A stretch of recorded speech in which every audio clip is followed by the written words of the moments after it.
Hola, en este vídeo vamos a hablar de óptica geométrica. La óptica geométrica se ocupa de las trayectorias de los rayos luminosos a través de unos determinados medios o cómo tenemos que diseñar unos medios para que la luz siga un determinado camino, pero no aporta nada sobre la naturaleza de la onda. Los principios en los que se basa la óptica geométrica son la propagación rectilínea de la luz en un medio homogéneo e isótropo. Se cumple la ley de la reflexión y la ley de la refracción, es decir, la ley de Snell, la independencia de los rayos de luz, los rayos luminosos no interfieren entre sí y el principio de reversibilidad de la luz, es decir, se puede invertir el sentido de los rayos. Nos vamos a centrar en las lentes. ¿Y qué es una lente? Pues es una combinación de dos dioptrios, que son dos superficies capaces de refractar la luz. Una de ellas debe ser un dioptrio esférico, ya sea cóncavo o convexo. Como hemos comentado anteriormente, la lente se forma por dos superficies y una de ellas debe ser un dioptrio esférico, la otra puede ser plana. Existen lentes convergentes y divergentes. Su representación gráfica se representa la lente convergente de esta forma y la lente divergente de esta otra. Vamos a considerar que una lente es delgada cuando su espesor es despreciable frente al radio de curvatura de la lente. Una lente óptica tiene la capacidad de refractar la luz y formar una imagen, a lo que vamos a llamar punto focal imagen.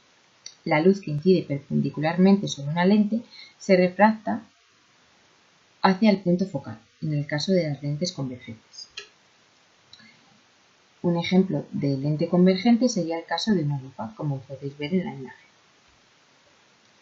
En el caso de que la luz que incide perpendicularmente sobre una lente se refracta hacia el plano focal, en el caso de las lentes divergentes es desde el punto focal, es decir, hay que prolongar los rayos para ver dónde convergería virtualmente. Un ejemplo que se puede ver en la imagen es una lente divergente en el que se hace pasar unos haces de láser y se ve cómo la lente dispersa los rayos de luz de láser. Lo primero que tenemos que hacer es conocer la terminología. Para ello, primero, que el eje óptico es una línea horizontal que pasa por el centro de la lente y donde se van a colocar los objetos e imágenes, como podemos ver aquí. El centro óptico de la lente y el radio de curvatura de la superficie esférica, es decir, el centro óptico de la lente y los radios correspondientes a cada superficie esférica. Por otro lado, el punto focal objeto, que corresponde con la letra F mayúscula, F minúscula, la distancia focal, distancia desde el centro hasta F, F mayúscula prima, punto focal imagen, que es el punto donde convergen los rayos que entran paralelos al eje óptico, y F minúscula prima, que es la distancia focal imagen, que es la distancia desde el centro o hasta F prima. Como se puede ver en la imagen que hemos puesto aquí.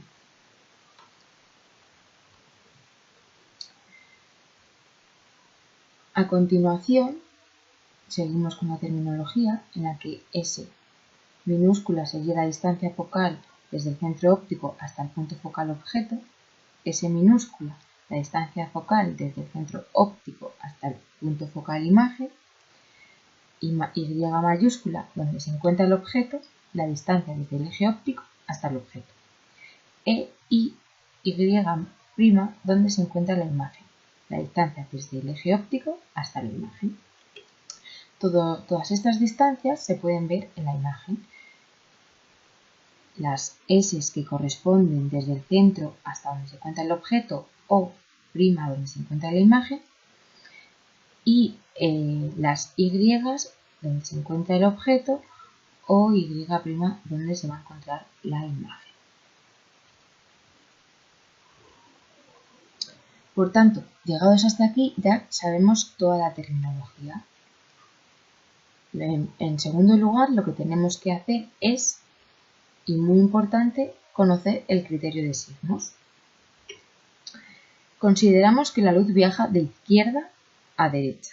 Por tanto, todas las distancias horizontales hacia la derecha van a ser positivas y hacia la izquierda negativas. Las distancias verticales hacia arriba positivas y hacia abajo negativas. Pues bien, teniendo en cuenta todo esto, vamos a ver cómo sería el trazado de los rayos de las lentes. Hay tres tipos de rayos: un rayo que entra paralelo al eje y sale por F', un rayo que entra por el eje de la lente y no se desvía, y por último un rayo que entra por F y sale paralelo al eje. En donde convergen los rayos es donde vamos a obtener la imagen, que en este caso es real e invertida. Teniendo en cuenta el criterio de signos comentado, sabemos que lo que se encuentra de izquierda a derecha tiene un signo positivo, lo de derecha a izquierda un signo negativo. En el caso de las distancias verticales, lo que se encuentra hacia arriba va a tener un signo positivo, como es en el caso del objeto, y lo que se encuentra hacia abajo un signo negativo, como es en el caso de la imagen. En el caso de las lentes divergentes se trazan los mismos rayos que para las convergentes, es decir, un rayo que entra paralelo al eje y sale por F', es decir, este rayo diverge y su prolongación es aquella que pasa por el punto focal imagen. Un rayo que entra por el eje de la lente y no se desvía, es decir, el rayo 2, y un rayo que entra por F y sale paralelo al eje. La prolongación de estos tres rayos va a crear la imagen, que en este caso va a ser virtual y de menor tamaño que el objeto. Teniendo en cuenta el criterio de signos ya comentado previamente, todo lo que se encuentra de izquierda a derecha en dirección a la propagación de la luz va a tener signo positivo, lo que se encuentra de derecha a izquierda signo negativo, y las distancias verticales del eje óptico hacia arriba vamos a tener que tanto el objeto como la imagen van a tener un signo positivo. En cuanto a la formación de imágenes, en lentes convergentes vamos a ver cómo la imagen y las características y el tamaño van a depender de la posición del objeto sobre el eje óptico. Y por tanto la imagen puede ser real o virtual o nociforme, invertida o derecha e igual, mayor o de menor tamaño que el objeto. Sin embargo, en lentes divergentes, la imagen que se va a formar va a ser siempre virtual a la derecha y de menor tamaño que el objeto. Como ejemplo, tenemos una lente divergente en la que el objeto está a una distancia de la lente mayor que el doble de la distancia focal. La imagen en este caso va a ser real, invertida y de menor tamaño que el objeto.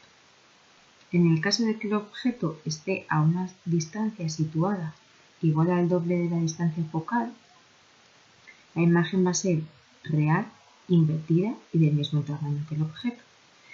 Si el objeto está a una distancia mayor que la distancia focal, como en este caso, pero menor que el doble de esta, la imagen va a ser real, invertida y de mayor tamaño que el objeto. Si el objeto se encuentra en el foco de la lente, no se va a formar imagen, como podemos ver aquí.